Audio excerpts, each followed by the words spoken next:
take your seats, please. Actually, I always want to know a little bit more about exploits, and I think this could be an interesting presentation about that. Chintan, the room is yours. Okay, so in this session, we are basically going to talk about the static analysis methods for detection of Microsoft Office exploits.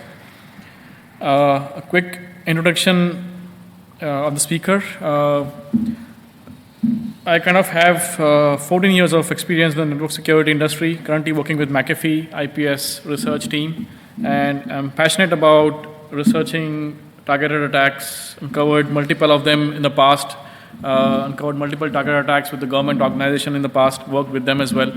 And I primarily focus on fuzzing, vulnerability research, reverse engineering exploits, and developing detection solutions for McAfee products. And second time speaker at Virus Bulletin, thanks to the organizing team to give this opportunity. So the agenda for today will be, I'll just quickly walk you through the Office threat landscape and a quick walkthrough to the vulnerabilities exploited. And in the middle of the session, I'll give a suggestions to detect the Microsoft Office exploits, what kind of static analysis can be used over the Microsoft Office files without without worrying much about the vulnerability details. And we'll talk about the supervised learning for macro classification. And to the end of the session, I'll briefly go through the block diagram of the engine, which is implemented, which has been tested over the wider set of exploits. And we'll conclude this session with the initial results that we saw over the exploits that we tested. So this slide just covers some of the prominent Microsoft Office threats that we found that we had over the past few years, and which basically signifies on how Microsoft Office threats has evolved over the past few years and has been exploited in the wild. Right? So there are some of the exploits which has been used in targeted attacks and has been very, very significant in their impact. So this is sourced out of Kaspersky earlier this year, which basically just describes the shift, the significant shift in the targeted platform. So we see that in 2015-16 timeframe, browsers were kind of targeted the most, and later 2018 and probably during the early 2019, 70% of the exploits were targeted towards the Microsoft Office. So there was significant shift to the targeted platform. Quickly going through the vulnerabilities exploited. So what types of vulnerabilities that is exploited in Microsoft Office? Prominently, they are parsing engine flaws, which predominantly relates to the RTF renderers. So RTF is most of you would have seen, it's pretty complex structure with a lot of nested formatting controls, right? There are controls to format your text, format your paragraphs, and format your images, videos, embedding objects, and lot of them, right? So it is pretty complex structure, and it has multiple control words parsing vulnerabilities, which has been reported in the past. And so as per the specifications, Microsoft RTF specs, there are more than 800 control words, which out of which it is largely unexplored. So there could be more parsing vulnerabilities. So probably this flaws has been very significant. Scripting engine flaws has been exploited largely. So scripting engine can also be exploited via the Office files, right? Because both of them use the same scripting engine. The scripting vulnerabilities, engine vulnerabilities will be common between IE and Office. OLE exploits, which is a massive attack vector, it has been exploited. Most of the exploits which we have found in the past are related to OLE feature of Office. So there are kind of multiple things here. One is linking, other is embedding, where linking is basically you link to the external file, which is either to the disk or it can be an external file. So by and large, the linking relates to the remote code download plus execute. We have seen multiple such exploits in the past, right? OLE2 link exploit and other object linking exploits, which has been out there.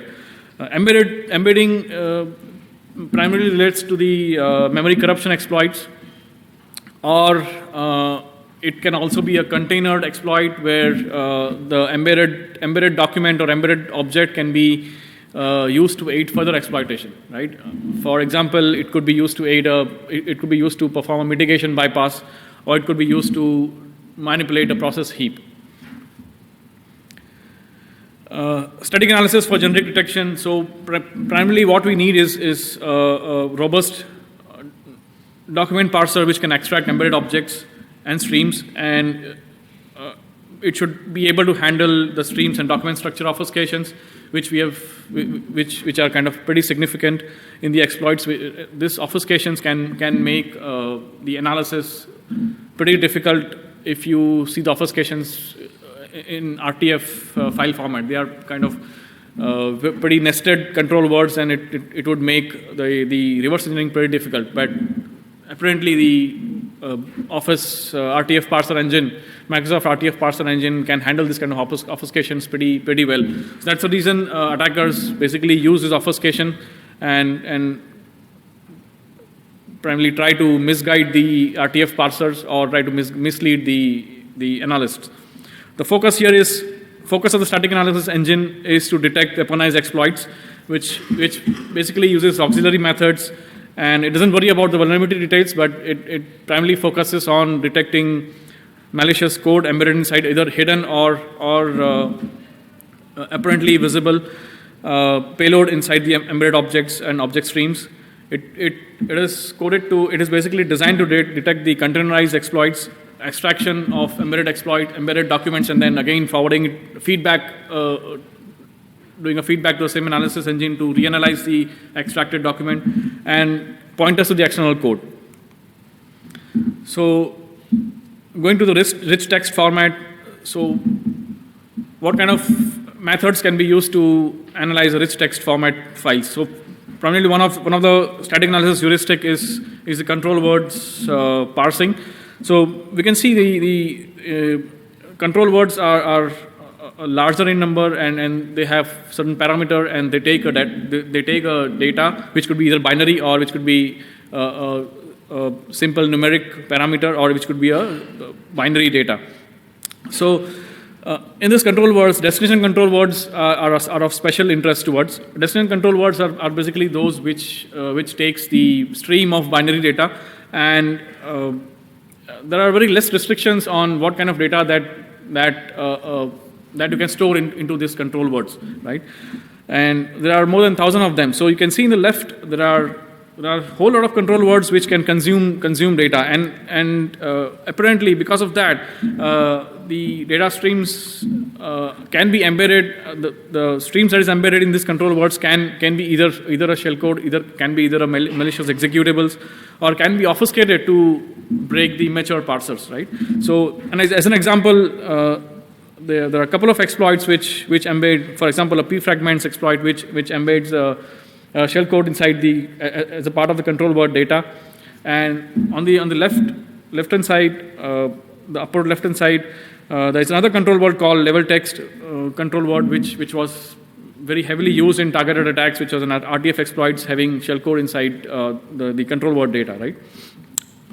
So what do we do with the static analysis? We need a parser which can extract this control word streams, and this control words, this binary data when it is extracted, it needs to be scanned for any malicious indicators, right?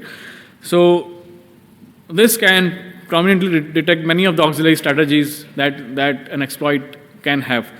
One of the example is a data store control word which is an RTF control word which was very heavily used to embed the obfuscated or XORed executable in one of the previous exploits that was massively used in targeted attacks. So very critical to analyze this control word parameters. Next is the overlay data streams. So overlay data is pretty simple concept. It is basically the data which is appended at the end of the file. RTF rendering engines usually will ignore this data while processing, but many RTF exploits we have been able to locate in the past, which can embed the additional data at the end of the file. So if you see a couple of exploits as an example, which I've shown here, 115.1641, which embedded 380 KB of data, which had multi-stage shellcode and then decoy document, which was stored at the end of the file.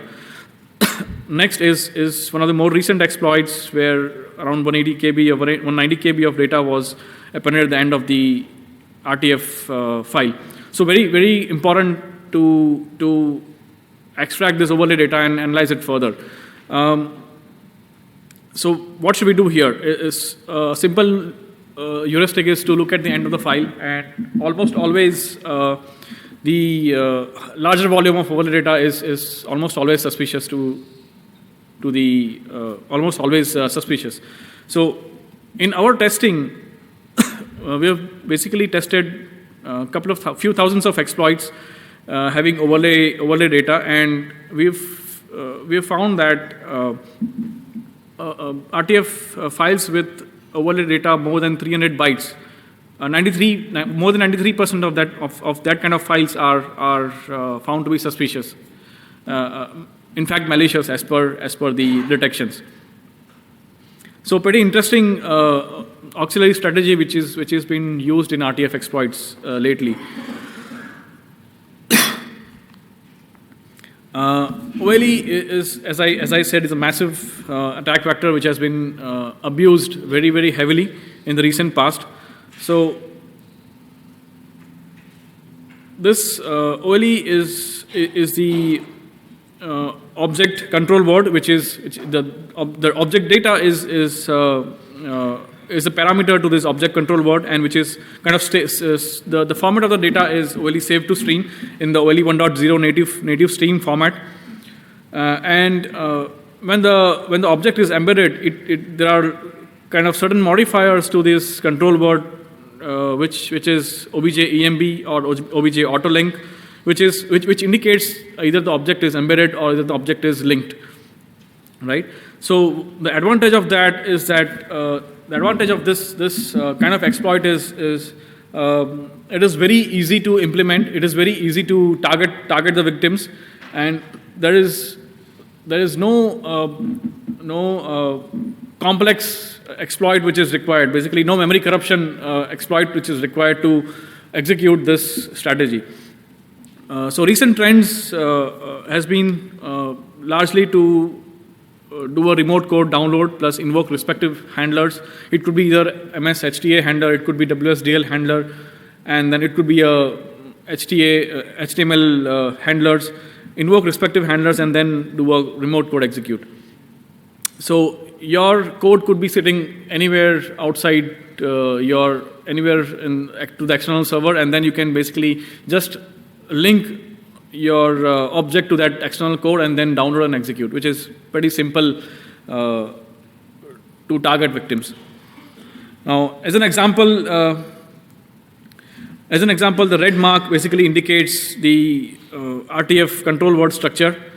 You can see the destination control word is used as an object, which is accompanied with obj autolink, and then obj class, which is a class of the OLE object, which is kind of word.document.8 with autolink. So if you see this combination of control words and the embedded object, obj autolink with word document.8 or .12 could be used, where this basically indicates that the document is linked to this container app, right? Now this document could be either in your disk, or it could be sitting anywhere it could be anywhere external. So this is stored in a OLE 1.0 native stream format. The format of the OLE native stream is described in the specifications. Like it basically describes whether the object is either linked or either embedded. Basically this green highlight is the either linked object header or embedded object header. And the parameter to this obj data, which I was mentioning earlier, is the OLE 2.0 compound document stream. So what we essentially need to do is while looking at the RTF documents for any malicious indicators, we need to basically look at the object control word, parse the obj data, and extract the parameters to this obj data. So this when we extract stream to this obj data, will basically we are essentially extracting this OLE2 compound document. So as an example, one of the previous exploits which had malicious code embedded within the linked object. So you can see this OLE 1.0 native stream which had a multi-stage shell code, and then the static analysis engine was able to extract this stream and look for the malicious indicator. So engine basically was able to detect the malicious code embedded within this stream. So pretty critical to analyze this obj data streams. So by and large, this is how the parsing in the static analysis engine works. If we look at the RTF file analysis in the engine, implemented engine, it basically takes care of the overlay data, analyzes the overlay data for any malicious indicators. It could be shell code, it could be executables, it could be obfuscated streams, it could be XOR keys, it could be scripts, and the non-OLE control words, which is indicated as other control words with data streams. It could be either data store control word, it could be either theme data, where the XML file format can also be embedded. Pretty important, and the upper block, larger block, indicates the OLE inspection. So OLE inspection can be parameters to this object control words. It could be either obj EMB, it could be either obj autolink with word.document.8, 13, and OLE packages. Now OLE packages can also have scripts embedded within that. It could have executables within that. It could have link to the external source code. As I was mentioning earlier, it could be a pointer to the external code. So once you extract this streams, so engine basically extracts this OLE 1.0 native stream, and it will look for either OLE 2.0 compound document, which is a previous format, like which is a OLE 2.0 format. So when it finds that, it will forward it to CFB analyzer. CFB analyzer will basically parse the storage streams, it will extract the storage streams, and it will basically look for any malicious indicators. On the other path, if it also looks for the OXML documents. Embedded OXML documents can either be used to bypass the Windows mitigations. It could be used to load the suspiciously load the COM objects, which we'll see later on, a few minutes later. And then it basically scans the embedded ActiveX control for indicators. So this is basically how the predominantly the RTF parsing in the engine works. So about the OpenXML format, some of the heuristics which the engine implements is multi-com loading detection. So multi-com loading, as you probably would know, that it was significant. It was heavily used method to bypass the Windows mitigations like ASLR and data execution prevention. And it was predominantly used to aid the further exploitation. But we have seen exploits which embed OXML document within RTF, and RTF document is basically used as a container to this OXML and just linked to the OXML document. So when you just open the RTF document, it will basically pop up the dialog box and ask you to update the OXML document. Now this update can happen even when your document is stored somewhere outside, right, on CNC server or somewhere externally located. So if you see here, the COM object has been loaded multiple times. Now this is pretty suspicious activity as far as the loading of the COM object is done. Now, if you see here, the exploitation strategies prominently were loading single COM object multiple times, loading fake objects using non-existent CLS IDs. This second thing was primarily done to reduce to improve the exploit performance and to consume lesser time when you are doing manipulation when you are basically spraying the heap or doing process manipulation, heap manipulation. So, as I said, RTF was a container for XML exploits primarily used to bypass Windows mitigations. So, this is one exploitation strategy which is implemented in the static analysis engine to detect suspicious COM loading methods. And what do we do in the OXML file? Now, when we extract OXML file, either embedded in the RTF document or submitted separately, analysis engine will basically look for multiple things. It will look for ActiveX directory, it will look for embeddings directory. Embeddings directory is pretty critical in terms of embedding OLE objects. Now, that OLE objects could, as I said, it could be either executable payload, it could be either OLE packages, it could be either externally located code, or it could be any parsing, any object embedded inside the OXML file which could exploit a parsing vulnerability. Right. So, as an example, round 17.1.1.826, when the analyzer did extracted the streams, it was able to locate the malicious code inside. So, primarily this has been the focus. Now, OXML,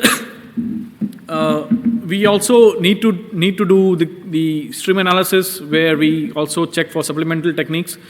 Supplemental techniques could be malicious binary streams, and that could either be sledges, or it could be either drop chains, or it could be either shell codes, or it could be anything. So, engine on the left side, if you observe, it has extracted the drop chain very accurately. So we analyze. So, static analysis engine basically analyzes the streams and tries to apply some guessing and validation algorithm to locate this drop chain. Next, on the compound binary file format, as we know, and it is basically well documented that compound binary file format is primarily a hierarchical storage streams, hierarchical file format where there are root storage objects and there are stream objects and root storage objects. So, any parser which analyzes this file format needs to be able to extract this object and storage streams. And particularly, what is an interesting section of compound binary file format when we do the analysis is the object pool storage. So that's where we found that most of the shell codes, most of the malicious code, and other malicious streams are located. So, very critical to analyze the OBJ info plus OCX data. So, OCX data is primarily the stream where the OLE data is located, and the macro where the macro basically resides in the VBA storage object. So, as an example, the analyzer extracts all the object and storage streams within the compound binary file format. And you can see one of the recent exploits, 2018-4878, where the malicious content object stream was having the code embedded. So it is very important to have this generic analysis implemented inside the engine. Another example where the PowerPoint exploit was having the malicious code embedded inside the PowerPoint document stream objects. So, it is significant it is very important to analyze and extract and analyze all the streams, but particularly, as I said, the OLE stream is primarily of interest to us. So, supervised learning from macro classification. So, we did some experiments with multiple ML algorithms. The storage is, as I said, in Microsoft compound binary file format. The storage is inside the VBA storage stream, root storage stream, And inside the DIR and VBA project where most of the macro code resides, while in the OXML, it's basically in VBA project.bin. If you unzip the OXML file format and locate this VBA project.bin file, which is again an OLE2 format. So you need to parse whenever there's an OLE2 format, you need to parse the OLE2 format and then extract the streams out of that. So, so supervised learning, multiple methods tested, basically random forest and KNN primarily, and we found that decision tree was working very well in terms of prediction. So prediction, 99% of the prediction where we found that it was able to, 99% of the times we were able to see the correct prediction. So this is the partial decision tree plot where we used a lot of features, more than 100 macro features, which we constructed, out of which we constructed a decision tree. And then we tested on around 10K sample set initially, and we found that 99% of the time it was the correct prediction. So implementation of the engine at a high level, it looks like this. So a file is submitted to the engine, and after checking the input file type, basically either it goes to CFB analyzer, it goes to RTF analyzer, it goes to OXML analyzer, and each analyzer will have a separate module for analysis. For example, RTF analyzer has the embedded object analysis, shellcode detection, overlay data detection, control words analysis, and extraction of OXML documents, and then further analyzing it to either determine the malicious indicators. So all of these were basically implemented in the engine. So to conclude this presentation, we will share some of the results with you. So initial results were basically targeted towards the exploits that were heavily used in the targeted attacks, and with minimal set of exploits, we were able to achieve around 91% of detection rate. In some cases, even more than that, with some of the generic detections implemented as I mentioned earlier. So this is at a high level what we observed when we tested on some of the high impact exploits. Most of them we tested against the targeted attack exploits used in targeted attacks, because we used to get this either in our sample DB or either via our telemetry data. And then we primarily achieved around 91% of detection, in some cases even more than that. So this was the initial results. That's it. Any questions?